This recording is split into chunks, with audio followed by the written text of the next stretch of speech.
Good morning, ladies and gentlemen. It's Anthony or Shenanigans back at it again with another video.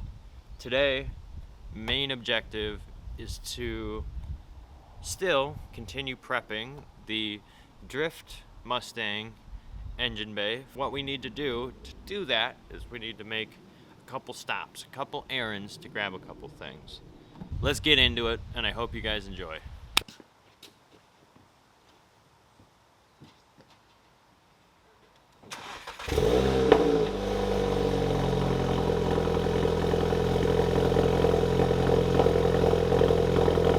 We got back from the parts store and actually ended up meeting up with my brother and getting some lunch.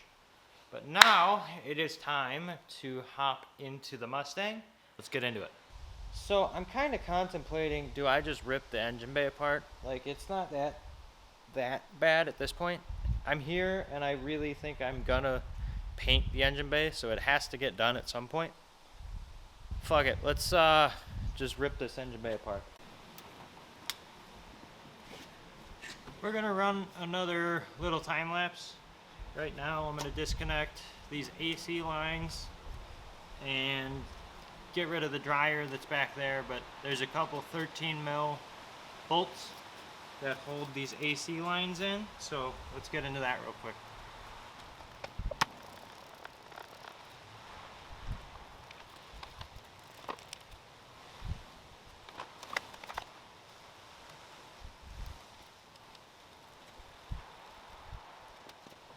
Now that we have the AC lines disconnected, there is a couple plugs still on the AC lines, so we'll have to disconnect that. But FYI for most people, what I typically do is leave the bolt that I took off on. So I took it off, right, and I screw it back into place. So let's say in 6 months or later than that, I know exactly where that bolt was and which one it was, so don't forget to do that for yourselves.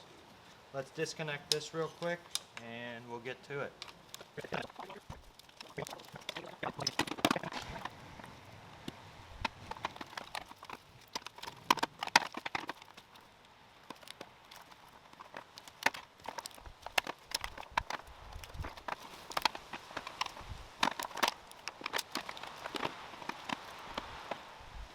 Now that we've got most of the AC lines out of the way, we still have a fuel line and this whole dryer set up in this corner. If you guys can barely see, there's a couple plugs and a couple connections to, I guess, disconnect. So let's keep going. If you guys can see, I ended up putting the clamps back on because I forgot my AC disconnect tools and my fuel line disconnect tools. So let's get into that side, I guess. In the next couple days, I'll bring the right tools for the disconnects for AC and fuel. Alright guys, so you see we've got power steering, reservoir there, one hose right into the booster, so that's easy. And then we've got two hiding down there, which I'm gonna just take off now without filming it. So real quick, pop that off and pop two down there, and that reservoir and all the lines come out.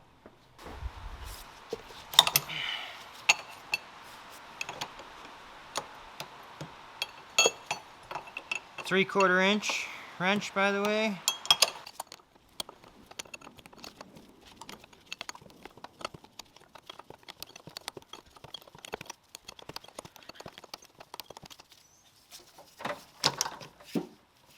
Get this line out of our way if we can.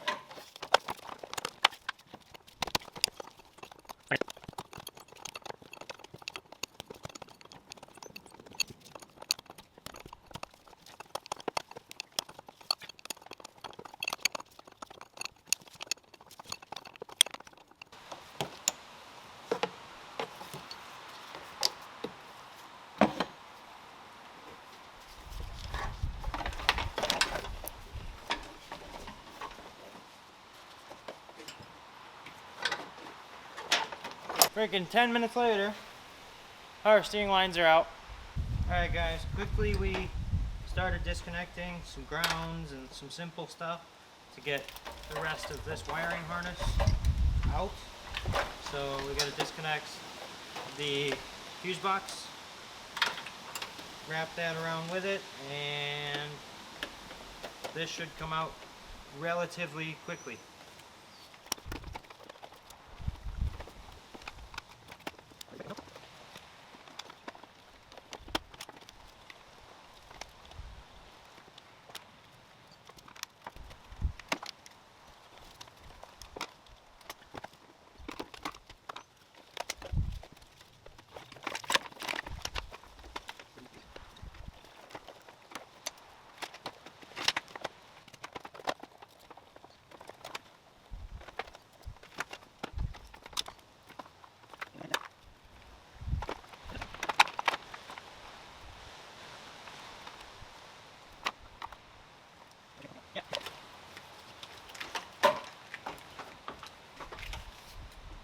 One side of the, I guess, power side of the engine harness is out.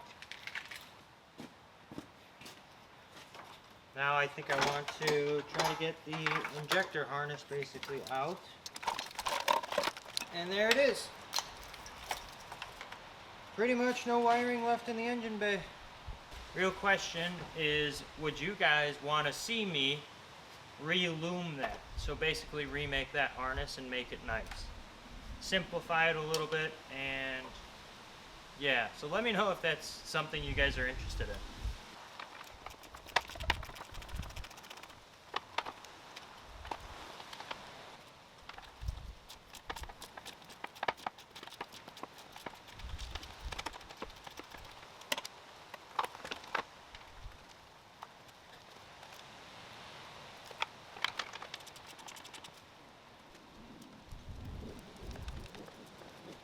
Okay, so they're disconnected from the firewall, meaning power steering lines. I will have a few more down here to get rid of this reservoir, but I believe I need to disconnect at least 2 of these off of the steering rack. So let's grab some more tools.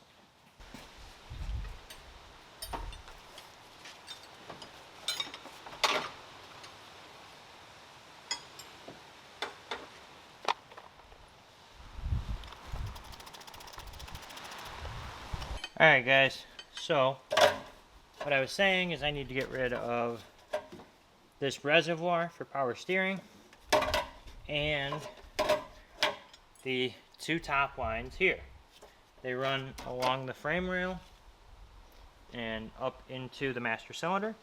So let's pop this, that, and the next thing out. So let's keep going.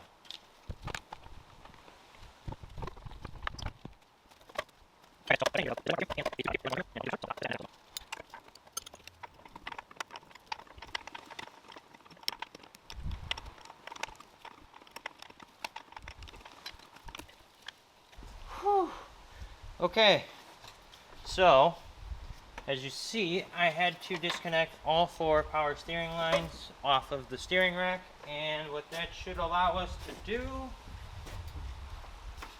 is basically, I can tie these all together now.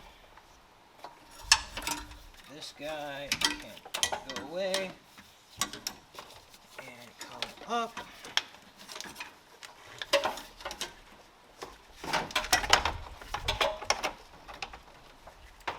And start to get out of the way.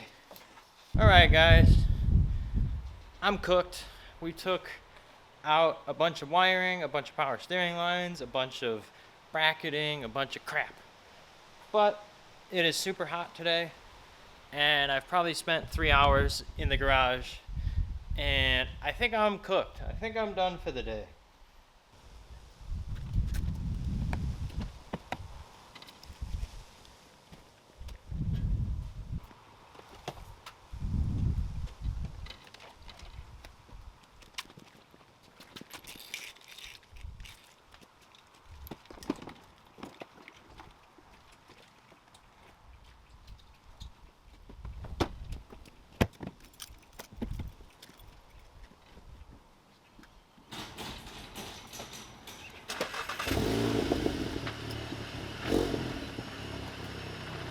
6 days later since my last clip. So right now, as you just saw, I just loaded sleeping bag, camera bag, and an engine harness in the GTI. I am currently on my way to a buddy of mine's house in Rockford, and he's gonna actually make me a brand new wiring harness. Figure have him do it so I can prep a little bit better and not worry and not have as much of a workload. Let's get into it. Let's go drop this off and see what shenanigans we can get into today.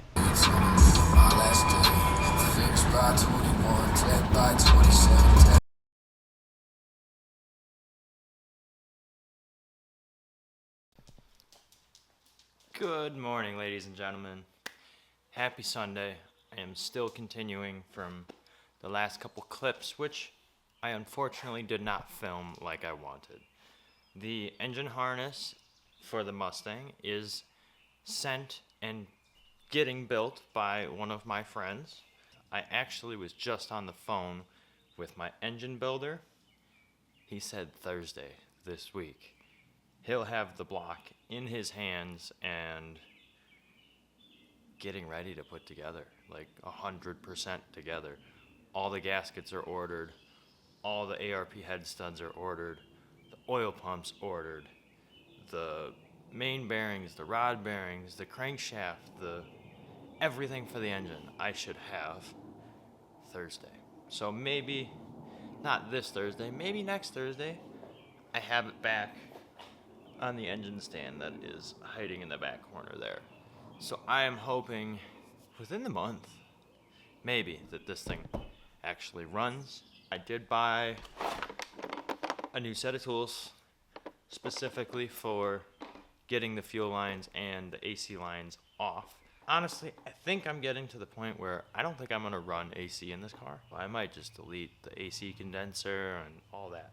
The other thing is that I've got the GTI over there and I've got a sub in it. It has a, bass knob or whatever, but I put it behind the radio when I put everything in. And now, 8 months later, I really regret that. I think I'm gonna take my radio out, pull the stupid bass knob out of the back of the radio and find a spot to mount it. But for now, let's test these guys out, pop these lines off. I'm hoping you guys can see this. I know it's probably not the best thing in the world, but here's our fuel lines and our fuel rails here. The thing is, it's connected to this connector here, and the reason I bought that tool is so you can do this. So basically what I was understanding, and I might need to grab a screwdriver or something to get that. So you pop a hold down bracket off, and if you cannot probably see, but in there's like little springs and things that hold this together, and what that kit does is compress that so you can slide that off. So let's get into that.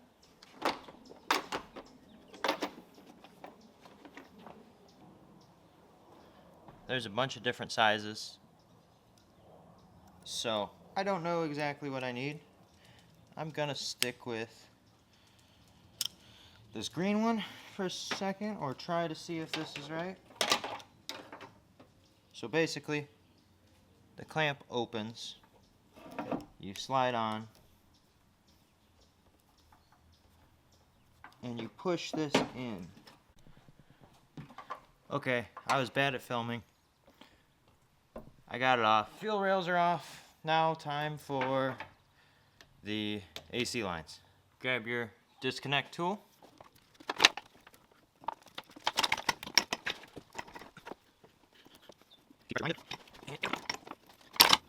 Bam! Orange one was the move. We have a complete AC line that came out. Now that we have the fuel line disconnected,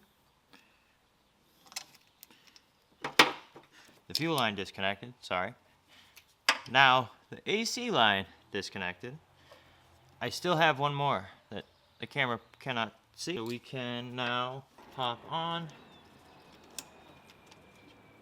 push in, twist it, pull it. Ta-da! Now the AC lines are disconnected, the fuel lines are disconnected, and I can take this dryer out. 20 minutes, half hour later, we've got it out, and there is officially no more AC in the car. I think I'm gonna call it for a day on the Mustang, at least.